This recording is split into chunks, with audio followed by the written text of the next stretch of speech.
1987. Newcastle upon Tyne, nordeste da Inglaterra.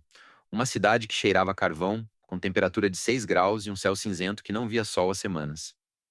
E, no meio da neblina, um cearense de chaval de 1,73 m pisava pela primeira vez num gramado inglês. Ele não sabia falar inglês. Não conhecia ninguém. E, acima de tudo, sabia que era o único brasileiro na história a fazer o que ele estava prestes a fazer. O nome dele era Francisco Hernando de Lima da Silva. Mas todo mundo chamava de Mirandinha. E essa é a história do brasileiro que a Inglaterra esqueceu. Pois é. Hoje, a Premier League é praticamente um campeonato brasileiro. O Manchester United acaba de pagar 56 milhões de euros por Andrei Santos. Volante de 22 anos, ex-Vasco, que nem jogou pelo Chelsea e já custa meio bilhão de reais. Tem brasileiro em todo o clube. Tem brasileiro até onde não devia. Mas em 1987, zero. Nenhum. Nada. Mirandinha foi o primeiro. E se você parar para pensar, isso é bizarro. O país que mais exporta jogadores para a Inglaterra hoje começou com o cearense que ninguém lembra. E eu não tô falando de esquecimento tipo, faz tempo. Tô falando de um cara que foi capa de jornal, que fez gol em cima do Liverpool, que enfrentou o Brian Robson, que jogou na frente de 50 mil pessoas no St. James Park, e hoje treina time da segunda divisão do Rio Grande do Norte. Como isso acontece? Vou te mostrar 3 coisas que ninguém cruza quando fala de Mirandinha. Primeiro, quem era ele antes de cruzar o Atlântico? Segundo, o que ele enfrentou lá? Terceiro, por que diabos a gente esqueceu o cara que abriu a porta? Francisco Hernando Lima da Silva nasceu no dia 2 de julho de 1959 em Chaval, no litoral norte do Ceará. Uma cidade pequena, de pescadores, a centenas de quilômetros de qualquer centro do futebol brasileiro. E se você olhar a história do futebol brasileiro nos anos 70 e 80, uma coisa fica clara. Nordestino tinha que ser 2 vezes melhor para ser visto. O futebol no Brasil sempre teve um viés geográfico. Os olheiros, a imprensa, os dirigentes, todos concentrados no eixo Rio-São Paulo. Um moleque de Chaval, a 700 quilômetros de Fortaleza e a mais de 3.000 quilômetros do Rio de Janeiro, tinha que chamar a atenção de um jeito que um garoto da Gávea ou do Morumbi jamais precisaria. Mirandinha foi revelado pelo Ferroviário, clube de Fortaleza, e começou a chamar a atenção no Botafogo. Depois passou por Náutico, Cruzeiro e Ponte Preta. Mas foi no Palmeiras que ele explodiu. Segundo os sites Old, ou el.com.br, Mirandinha tinha um estilo que divide opiniões. Ele era rápido, fazia gol, mas era individualista, a ponto de ganhar a fama de fominha entre os torcedores. E isso é interessante, a mesma característica que os ingleses depois chamariam de estilo brasileiro. O drible, a ousadia, a decisão individual. Aqui no Brasil era tratada como defeito. Ele era criticado por ser fominha num tempo em que o futebol brasileiro ainda valorizava mais o passe, a troca de bola, o jogo bonito coletivo. E é exatamente essa individualidade que o Newcastle enxergou. Em 1987, o clube inglês pagou 575 mil libras. Na época, cerca de US$ 1 milhão, para levar o atacante de 28 anos para a Inglaterra. Era uma aposta. Uma aposta enorme. Nenhum brasileiro tinha jogado na elite inglesa antes. Nenhum sul-americano, na verdade, tinha feito sucesso. O futebol inglês era fechado, físico, brutal. Eles jogavam num esquema 4-3-3 rígido, com zagueiros que entravam com a perna esticada e laterais que não subiam. O jogo era aéreo, de contato, de segundo pau. E eles estavam contratando um cara de 1,73 m que gostava de driblar.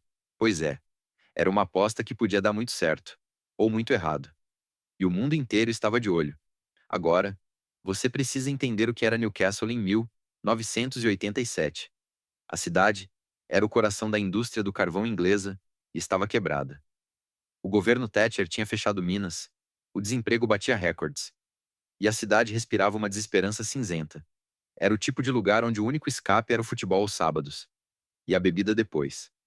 O Newcastle United era a única alegria da cidade.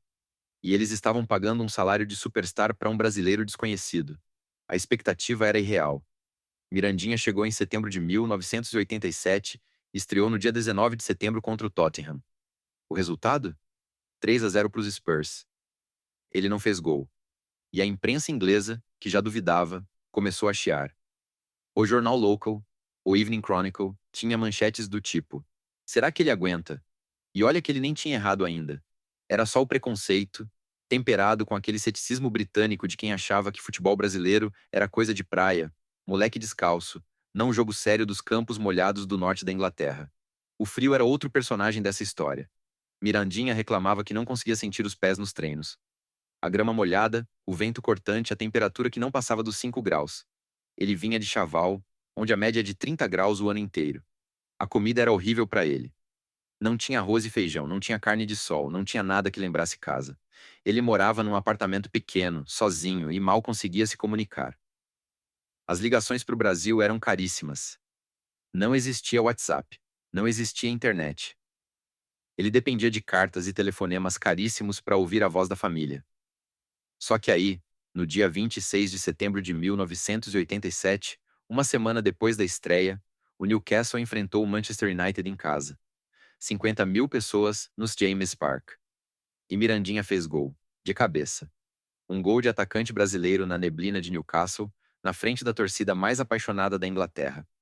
O estádio explodiu. E, segundo o site Premier League Brasil, ele se tornou o primeiro brasileiro a marcar na elite inglesa. O primeiro de muitos. Mas naquele momento, ele era o único.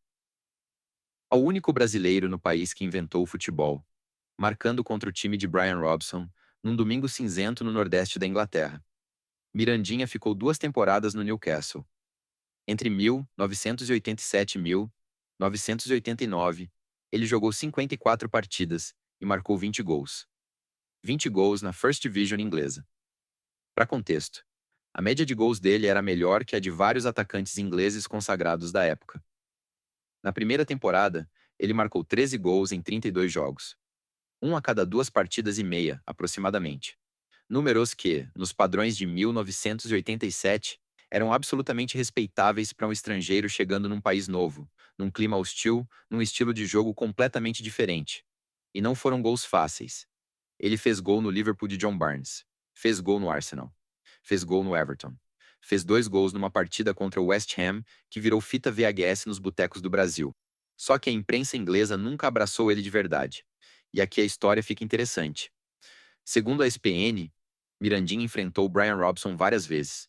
O capitão do Manchester United, considerado um dos maiores jogadores ingleses de todos os tempos. E Mirandinha jogou de igual para igual. Mas os jornais ingleses sempre destacavam o estilo brasileiro como algo exótico, como se ele fosse uma atração de circo, um malabarista que tinha vindo entreter os verdadeiros jogadores. Nunca como um atleta sério, um profissional que estava ali para competir. E ele sentia isso. Numa entrevista ao GE, anos depois, ele disse: Tive a felicidade de ser o primeiro, de fazer vários gols em equipes tops do futebol inglês. Ficará para todo sempre. Sempre que se fala em Brasil e Inglaterra, meu nome é o primeiro a vir à tona. Só que não é bem assim que funciona. O que aconteceu com Mirandinha depois do Newcastle é que o clube passou por uma crise financeira grave. Em 1989, o Newcastle foi rebaixado. O estádio, que em dias de jogo pulsava com 50 mil vozes, viu a queda. Ele não ficou. Voltou ao Brasil e rodou por vários clubes. Corinthians, Fortaleza, Brasiliense, Paysandu. Jogou na Suíça, no FC Sion. Mas nunca mais foi o mesmo. O auge da carreira dele foram aqueles 2 anos na neblina. E o Brasil esqueceu. O Brasil tratou o pioneiro como um ex-jogador qualquer. Daqueles que a gente vê em foto antiga e pensa esse cara jogou bola mesmo. Pois é, jogou. E abriu a porta que todo mundo depois atravessou. Agora vem o ângulo que ninguém explora. Por que Mirandinha foi esquecido? Primeiro, ele era nordestino. O futebol brasileiro nos anos 80 era dominado por clubes do eixo sul-sudeste. Um Cirense de Chaval, que não tinha apadrinhamento na mídia do Rio ou de São Paulo, era duplamente invisível. Quando ele voltou da Inglaterra, não teve programa de TV celebrando. Não teve capa de revista. Não teve churrasco com a alta sociedade do futebol carioca. Ele simplesmente voltou e foi escalado como mais um. Segundo, ele não ganhou uma Copa do Mundo. O brasileiro médio só lembra de jogador que foi campeão. Mirandinha não vestiu a amarelinha numa Copa. Ele jogou alguns amistosos pela seleção, mas nunca foi convocado para um torneio grande. Em 1986, ele estava no radar, mas o técnico Tele Santana preferiu outros nomes. Em 1990, nem perto.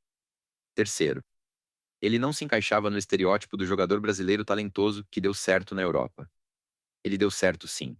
20 gols em 2 anos numa liga duríssima. Mas a narrativa que vende é a do sucesso absoluto, do cara que virou ídolo, que ganhou título, que tem estátua na praça. Mirandinha não virou ídolo no Newcastle. Ele foi respeitado, mas não amado. A torcida reconhecia o esforço, mas ele nunca virou o nome que o clube carrega até hoje. E o Brasil, que adora um herói, Não sabia o que fazer com um pioneiro que simplesmente abriu o caminho e depois sumiu. Mas tem uma quarta razão. E essa é a mais cruel. Mirandinha era chamado de fominha num país que depois exportaria Neymar, Gabriel Jesus, Vini Júnior. Pergunta todos dribladores, todos individualistas, todos fominhas no melhor sentido. A diferença é que eles nasceram na hora certa. O estilo brasileiro virou moda. Em 1987, era defeito. Mirandinha não mudou. O mundo que mudou. Ele foi crucificado por ser exatamente o que o futebol brasileiro se tornaria. E aí, quando o mundo passou a amar esse estilo, ele já estava fora, treinando o time da segunda divisão do Rio Grande do Norte. E é aqui que a história fecha o loop. Hoje, a Premier League tem dezenas de brasileiros. O Manchester United pagou 360 milhões de reais num volante que nem estreou. O Newcastle, o mesmo Newcastle de Mirandinha, foi comprado por um fundo de investimento saudita bilionário e virou um dos clubes mais ricos do mundo. O St. James Park, que em 1987 tinha 50 mil pessoas na chuva, hoje tem 52 mil lugares, camarotes VIP e telão de LED. O time que um dia apostou 750 mil libras num cearense hoje paga 350 milhões de euros num brasileiro sem pestanejar. Mas o fantasma de Mirandinha ainda anda por lá. O site GE fez uma matéria com ele em 2023, depois que o Newcastle foi comprado pelos sauditas. Mirandinha, aos 64 anos, treinando o time da segunda divisão do Rio Grande do Norte, deu uma entrevista emocionada. Sempre que se fala em Brasil e Inglaterra, meu nome é o primeiro. Ele não disse isso com arrogância. Disse com a certeza de quem sabe que fez história, mesmo que ninguém mais conte essa história. E o problema não é que ele foi esquecido pela Inglaterra. A Inglaterra lembra. A torcida do Newcastle, quando perguntada, reconhece o nome. Os jornais locais ainda citam ele em retrospectivas. O problema é que o Brasil esqueceu.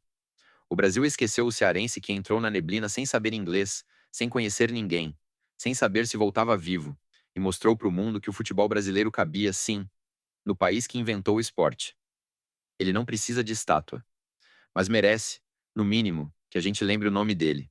E que a gente entenda que antes de cada brasileiro que hoje cruza o Atlântico para jogar na Premier League, antes de cada contrato milionário, antes de cada gol na TV, houve um cara de chaval que entrou no frio sozinho. Isso muda como você vê o futebol brasileiro. Devia. Porque a gente tem essa mania de olhar para o presente e achar que sempre foi assim. Que sempre teve brasileiro na Premier League. Que sempre foi fácil. Não foi. E Mirandinha não é o único. Teve dezenas de brasileiros que abriram portas na Europa antes da moda pegar. E muitos foram esquecidos. O que me incomoda não é que ele não seja famoso. É que a história dele deveria ser contada em todo documentário sobre futebol brasileiro, em toda matéria sobre brasileiros na Inglaterra. E não é. A gente prefere celebrar quem ganhou. E esquece quem chegou primeiro. Mirandinha foi o primeiro brasileiro a sentir o que é jogar no inverno inglês. O primeiro a tomar uma falta dura de um zagueiro britânico e levantar. O primeiro a ouvir 50 mil ingleses gritando o nome dele.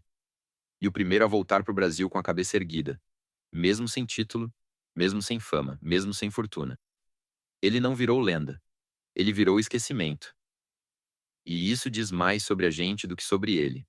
Diz que a gente ainda confunde sucesso com fama, que a gente ainda mede o valor de um jogador pelo número de copas que ganhou, não pelo número de portas que abriu. E, no fundo, a história do Mirandinha não é sobre futebol. É sobre como a gente trata quem chega primeiro. A gente Estados Unidos a porta que ele abriu, mas esquece de agradecer. Vamos recapitular. Mirandinha foi o primeiro brasileiro a jogar na elite do futebol inglês, fez 20 gols em 2 temporadas no Newcastle, enfrentou o preconceito e o frio, voltou para o Brasil e foi esquecido. Hoje, ele treina time da segunda divisão do Rio Grande do Norte. E a maioria dos brasileiros não sabe que a Premier League começou com um cearense fominha chamado Francisco Hernande Lima da Silva. Manda nos comentários. Você sabia dessa história? Conheci o nome do primeiro brasileiro na Inglaterra. Porque se tem uma coisa que a gente quer fazer aqui no Recorte Vivo, é justamente isso: destrinchar as histórias que ninguém conta, que ninguém cruza, que ninguém lembra. E a gente está moldando esse canal junto. Então me diz aí, qual história esquecida do futebol brasileiro você quer que a gente decifre no próximo vídeo? Eu leio todos os comentários e vou pescar a melhor sugestão. A gente se vê no próximo mergulho.